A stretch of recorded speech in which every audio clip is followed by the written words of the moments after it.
இது ஃபர்ஸ்ட் மலேசியாவின் செய்திகள் உங்களுக்காக.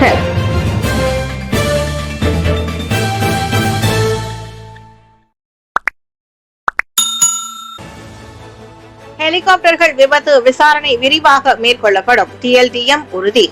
கடந்த செவ்வாய்க்கிழமை 10 அதிகாரிகள் மற்றும் உறுப்பினர்கள் உயிரிழந்த 2 ஹெலிகாப்டர்களை உட்படுத்திய விபத்து தொடர்பான விசாரணை முழுமையாகவும் விரிவாகவும் மேற்கொள்ளப்படுவதை அரசு மலேசிய கடற்படை TLDM உறுதி செய்யும். இப்பேரிடர் ஆழமான தாக்கத்தை ஏற்படுத்தி இருப்பதோடு TLDM-க்கும் நாட்டிற்கும் மிகப்பெரிய இழப்பு என்று அதன் 90ஆம் ஆண்டு நிறைவை முன்னிட்டு ஆற்றிய உரையில் TLDM தளபதி லக்சமானா தான் ஸ்ரீ ரஹ்மான் ஆயோப் தெரிவித்தார்.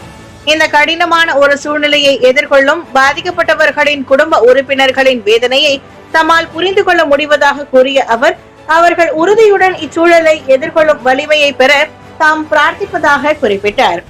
மேலும் இச்சம்பவத்தில் பாதிக்கப்பட்டவர்களின் குடும்ப உறுப்பினர்களுக்கு TLDM தொடர்ந்து ஆதரவளிக்கும் என்றும் அவர்களின் நலன் பாதுகாக்கப்படுவதை உறுதி செய்யும் என்றும் அவர் கூறினார். 4 மாதங்களில் பிரேசிலில் 40 லட்சம் பேருக்கு டெங்கு காய்ச்சல் பாதிப்பு. ஏடிஸ் GFT வகை கொசுகளால் டெங்கு காய்ச்சல் பரவுகிறது. இதனை கட்டுப்படுத்த உலக நாடுகள் பல்வேறு நடவடிக்கைகளை எடுத்து வருகின்றன. எனினும் ஆண்டுக்கு ஆண்டு அதன் பாதிப்பு அதிகரித்த வண்ணம் உள்ளது. அதன்படி தென் அமெரிக்க நாடான பிரேசிலில் கடந்த 4 மாதங்களில் இதுவரை 40 லட்சத்திற்கும் மேற்பட்டோருக்கு டெங்கு காய்ச்சல் பாதிப்பு ஏற்பட்டுள்ளது. கடந்த ஆண்டு இதே காலகட்டத்தில் 10 லட்சம் பேருக்கு டெங்கு பரவிய நிலையில் தற்போது 4 மடங்கு அதிகரித்துள்ளது. மேலும் அவர்களில் சுமார் 2000 பேர் சிகிச்சை பலனின்றி பலியாகி உள்ளனர். எனவே டெங்கு காய்ச்சலை கட்டுப்படுத்த அரசாங்கம் பொதுமக்களுக்கு தீவிர விழிப்புணர்வு ஏற்படுத்தி வருகிறது. சாலையில் திடீர் பள்ளம், சீனாவில் 19 பேர் பலி. தெற்கு சீனாவின் குவாங்டாங் மாகாணத்தில் உள்ள அதிவேக நெடுஞ்சாலையில் இன்று அதிகாலை 2:10 மணி அளவில் திடீரென பள்ளம் ஏற்பட்டது. இதையடுத்து அந்த சாலையில் சென்று கொண்டிருந்த 18 வாகனங்கள் அடுத்தடுத்து பள்ளத்தில் சிக்கின. இந்த விபத்தில் 19 பேர் உயிரிழந்ததாக உள்ளூர் அதிகாரிகள் தெரிவித்தனர். இந்த சம்பவம் பற்றி போலீசார் மற்றும் தீயணைப்பு மீட்பு படையினருக்கு தகவல் தெரிவிக்கப்பட்டது. இதையடுத்து சம்பவ இடத்திற்கு விரைந்து வந்த 500க்கும் மேற்பட்ட மீட்பு படையினர் பள்ளத்தில் காயங்களுடன் கிடந்த 30 பேரை மீட்டு அருகில் உள்ள மருத்துவமனைக்கு அனுப்பி வைக்கப்பட்டனர். மேலும் இந்த பள்ளமானது 184.3 சதுர மீட்டர் அளவை கொண்டுள்ளதாக போலீஸ் அதிகாரி ஒருவர் தெரிவித்துள்ளார். இந்த பள்ளத்தால் அப்பகுதியில் போக்குவரத்து முடக்கப்பட்டுள்ளது. அப்பகுதியில் கனமழைக்கு பின் இந்த சம்பவம் நிகழ்ந்துள்ளது குறிப்பிடத்தக்கது.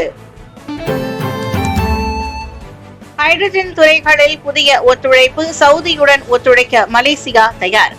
சவுதி அரேபியா 2030 தூர நோக்கு இலக்கில் குறிப்பாக புதுப்பிக்கத்தக்க ஆற்றல் மற்றும் ஹைட்ரஜன் துறைகளில் புதிய ஒத்துழைப்புகளை ஏற்படுத்தும் நோக்கில் அந்நாட்டுடன் இணைந்து செயல்படுவதற்கு மலேசியா தயாராக உள்ளதாக பிரதமர் ஸ்ரீ அன்வார் இப்ராஹிம் இன்று அறிவித்திருக்கிறார்.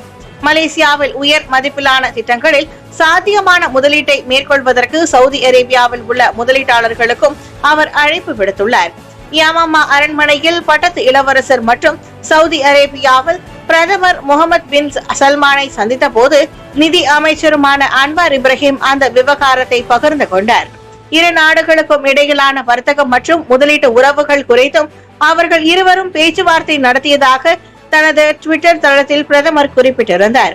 அடுத்த ஆண்டில் ஆசியான் வளைகுடா சீன மாநாடு உட்பட ஆசியான் உச்சநிலை மாநாட்டை தலைமை ஏற்பதற்கும் மலேசியா தயாராக உள்ளதாகவும் அவர் கூறினார். மலேசிய ரசிகர்களுக்கு இசை விருந்தளிக்க வருகிறார் இசைப்புயல் AR ரஹ்மான். ஆஸ்கர் நாயகன் இசைப்புயல் AR ரஹ்மான் பங்கேற்கும் உலகத்தரம் வாய்ந்த இசை நிகழ்ச்சி எதிர்வரும் ஜூலை 27ஆம் தேதி இரவு 8 மணி அளவில் புக்கிட் ஜாலில் தேசிய விளையாட்டு அரங்கில் நடைபெற உள்ளது. மலேசிய ரசிகர்களை குறைவின்றி திருப்திப்படுத்த மறக்க முடியாத ஓர் இசை அனுபவத்தை அவர்களுக்கு அளிப்பதே இப்பிரம்மாண்ட இசை திருவிழாவின் முதன்மை நோக்கமாகும் என்று ஏற்பாட்டாளரான ஸ்டார் பிளானட் நிறுவனத்தின் இயக்குனர் டத்தோ R. ராஜேந்திரன் தெரிவித்தார். இசைத்துறையின் அடையாளமாக விளங்கும் AR ரஹ்மானை மலேசியாவிற்கு அழைத்து வருவதில் தமது நிர்வாகம் மகிழ்ச்சி அடைவதாகவும் ராஜேந்திரன் கூறினார். மலேசிய ரசிகர்களுக்கு உலகத்தரம் வாய்ந்த பொழுதுபோக்கு அனுபவங்களை வழங்குவதற்கான தங்கள் பணியை தொடரும் இந்த இசை நிகழ்ச்சி ஸ்டார் பிளானட்டின் மைல்கல்லாக கருதுவதாக அவர் குறிப்பிட்டார். இந்த இசை நிகழ்ச்சிகள் ரஹ்மானின் பிரசித்தி பெற்ற தனித்துவமான வெற்றி பாடல்கள் இடம்பெற்றிருக்கும். வெறும் பாடல்கள் மட்டும் இன்றி அது உருவாக்கிய கதை, அதற்கான அனுபவங்கள், முக்கியமாக தேர்ந்தெடுக்கப்பட்ட தமிழ் மெல்லிசைகள் உட்பட பல்வேறு அம்சங்களும் இந்நிகழ்ச்சியில் இணைக்கப்பட்டுள்ளதாகவும் அவர் விவரித்தார். பல சிறப்பு அங்கங்களை இம்முறை இடம்பெற்றுள்ளன. சிறந்த பாடகர்கள் ரசிகர்களை கவர்ந்திழுப்பர். கடந்த கால நிகழ்ச்சியை காட்டிலும் இந்த நிகழ்ச்சி இன்னும் சிறப்பான முறையில் நடைபெறும் என்று அவர் உறுதி கூறினார். இந்நிகழ்ச்சிக்கான டிக்கெட்டுகள் வரும் மே 8ஆம் தேதி பிற்பகல் 2 மணி தொடங்கி bookmyshow.com மற்றும் ticket2u.com.my வழியாக விற்கப்படும். பொருளாதார வளர்ச்சிக்கு பங்காற்றும் தொழிலாளர்களை போற்றுவோம். பிரதமர் புகழாரம். தொழிலாளர் தினம் ஒரு வருடாந்திர கொண்டாட்டம் மட்டுமல்ல, மாறாக அனைத்து நிலைகளிலும் உள்ள தொழிலாளர்களையும் அங்கீகரிக்கும் மற்றும் பொருளாதார வளர்ச்சிக்கு பங்களிக்கும் அவர்களின் சேவையை மதிப்பளிக்கும் ஒரு நாளாகும் என்று பிரதமர் டாக்டர் ஸ்ரீ அன்வர் இப்ராஹிம் தெரிவித்தார். இம்முறை கொண்டாட்டம் நாடு முழுவதிலும் உள்ள அனைத்து தொழிலாளர்களும் ஊக்குவிப்பாக அமையும் என்று பிரதமர் நம்பிக்கை தெரிவித்தார். நாம் வருடாந்திர நிகழ்ச்சியாக மட்டும் தொழிலாளர் தினத்தை கொண்டாடவில்லை. ஒவ்வொரு அடிமட்ட நிலையிலான தொழிலாளர் தொடங்கி நிர்வாக அளவிலானவர்கள் வரையில் அனைத்து தொழிலாளர்களையும் அவர்களின் பங்களிப்பு மற்றும் சேவைக்காக அங்கீகரிக்கும் வகையில் இக்கொண்டாட்டம் அமைகிறது. அவர்களின் பங்களிப்பிற்கு மதிப்பளித்து அவர்களுக்கான மரியாதையை மேம்படுத்தும் வகையில் இவ்வாண்டு தொழிலாளர் தின வெகுமதி அவர்களுக்கும் ஊக்குவிப்பாக அமையும் என்று நான் நம்புகிறேன் என்றார் அவர். இன்று பிரதமரின் அனைத்து அதிகாரப்பூர்வ சமூக வலைதளங்களிலும் பதிவேற்றம் செய்யப்பட்ட காணொலியில் அவர் அத்தகவல்களை தெரிவித்தார். கோர்ட் அவமதிப்பு வழக்கில் டிரம்புக்கு 7.5 லட்சம் ரூபாய் அபராதம். அமெரிக்க முன்னாள் ஜனாதிபதி டிரம்ப் தன்னுடனான பாலியல் உறவுகளை மூடி மறைக்க ஆபாச நடிகை ஸ்டார்மி டேனியல்ஸுக்கு 1 கோடி ரூபாய் கொடுத்தது தொடர்பாக அவருக்கு எதிராக கோர்ட்டில் விசாரணை நடந்து வருகிறது. இந்த சூழலில் இந்த வழக்கில் தொடர்புடையவர்கள் குறித்து பொதுவெளியில் பேசக்கூடாது என டிரம்புக்கு கோர்ட் உத்தரவு பிறப்பித்திருந்தது.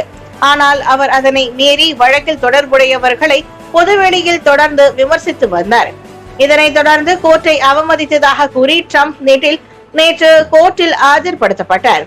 இப்போது நீதிபதி அவருக்கு $9,000 அபராதம் விதித்து தீர்ப்பளித்தார். மேலும் கோர்ட் உத்தரவை மீண்டும் மீறினால் சிறையில் அடைக்க நேரிடும் என டிரம்பை நீதிபதி எச்சரித்தார்.